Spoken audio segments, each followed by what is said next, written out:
যদি ইসরায়েলের বিপক্ষে একটি কুকুর লড়াই করে তাহলে এই কুকুরের পক্ষাবলম্বন করতে হবে, এটা হচ্ছে নৈতিক দায়িত্ব। আর যদি ইসরায়েলের পক্ষে কোনো পীর সাহেবও দাঁড়ায়, এই পীর সাহেবের বিরুদ্ধে লড়াই করতে হবে, এটা হচ্ছে নৈতিক দায়িত্ব।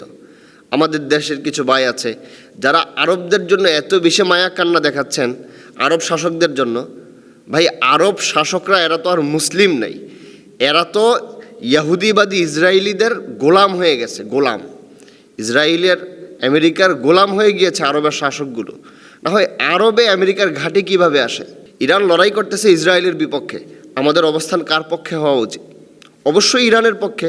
কোনো অবস্থাতেই ইসরায়েলের পক্ষ নেওয়ার কোনো সুযোগ নেই। ইরানের সর্বোচ্চ নেতা আয়াতুল্লাহ আলী খোমেনি, তাকেও গতকালকে হত্যা করা হয়েছে, যিনি সারা জীবন ভর ইসরায়েলিদের বিপক্ষে তিনি লড়াই করেছেন। ইসরায়েলের বিরুদ্ধে যতগুলো আক্রমণ পরিচালনা হয়েছে সবগুলো তার নেতৃত্বে হয়েছে। পৃথিবীর অন্য কোনো মুসলিম কান্ট্রি এই পরিমাণ ইসরায়েল আক্রমণ করতে পারে নাই যে আক্রমণটা ইরানের মাধ্যমে হয়েছে। কিন্তু আশ্চর্যের ব্যাপার, আয়াতুল্লাহ আলী খোমেনির মৃত্যুকে কেন্দ্র করে আমাদের দেশের কিছু মানুষ আলহামদুলিল্লাহ বলতেছেন, খুশির জোয়ার ভাসিয়ে ফেলতেছে।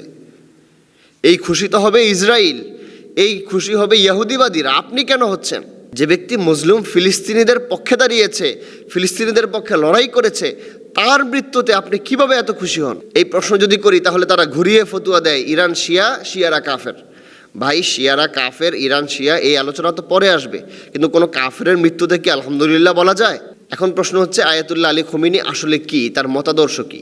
দেখেন ভাই, ইসলাম একটা নির্দিষ্ট গণ্ডির নাম।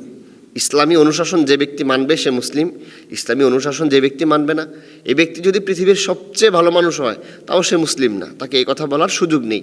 শিয়াদের ব্যাপারে আহলুস সুন্নাহ ওয়াল জামাতের আকীদা হচ্ছে, শিয়ারা এমন এক আকীদায় বিশ্বাসী যেই আকীদা ইসলামের সাথে পরিপূর্ণভাবে সাংঘর্ষিক। ইসলামের কিছু মূলনীতি আছে তো, আল্লাহ রাসূল সাল্লাল্লাহু আলাইহি ওয়াসাল্লাম নিজে সাহাবায়ে কেরামকে সার্টিফিকেট দিয়েছেন, আল্লাহ তাআলা নিজে সাহাবায়ে কেরামকে সার্টিফিকেট দিয়েছেন। সেখান থেকে সাহাবী বিদ্বেষী হয়ে যায় শিয়ারা। ইভেন কোনো শিয়াদের ধারণা তো এত বাজে যে হযরত জিবরাইল আলাইহিস সালাম তিনি হযরত আলী রাদিয়াল্লাহু তাআলা আনহুর কাছে ওহী না এনে মুহাম্মদুর রাসূলুল্লাহ সাল্লাল্লাহু আলাইহি ওয়াসাল্লামকে ওহী দিয়ে নাকি ভুল করেছেন।